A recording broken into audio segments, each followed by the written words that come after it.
بسم الله الرحمن الرحيم. عن أبي الدرداء رضي الله تعالى عنه قال قال رسول الله صلى الله تعالى عليه وسلم: أكثر الصلاة علي يوم الجمعة فإنه مشهود تشهده الملائكة. رواہ ابن ماجہ۔ نبی کریم صلی اللہ علیہ وسلم نے ارشاد فرمایا، تم لوگ جمعہ کے دن میرے اوپر کثرت سے درود پڑھا کرو، اس لیے کہ جمعہ کے دن فرشتے حاضر ہوتے ہیں۔ پھر فرمایا، وَإِنَّ أَحَدًا لَّن يُصَلِّيَ عَلَيَّ إِلَّا عُرِضَتْ عَلَيَّ صَلَاتُهُ حَتَّى يَفْرُغَ مِنْهَا، اور جو شخص بھی مجھ پہ درود پڑھتا ہے اس کا درود اس کے فارغ ہوتے ہی مجھ پر پیش کیا جاتا ہے۔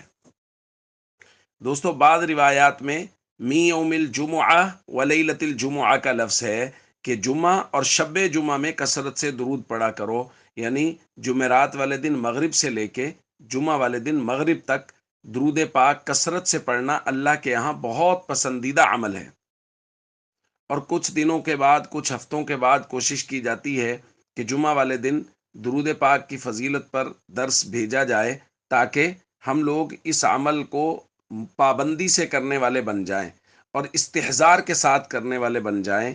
اس لیے عام دنوں میں بھی درود پاک کا باقاعدہ معمول رہنا چاہیے، اور اس کے فضائل ہم پہلے ذکر بھی کر چکے ہیں، لیکن شب جمعہ اور جمعہ والے دن باقاعدہ کثرت کے ساتھ درود پاک پڑھنے کا حکم ہے، اس لیے ہمیں اس حکم پر عمل کرنا چاہیے۔ السلام علیکم ورحمۃ اللہ وبرکاتہ۔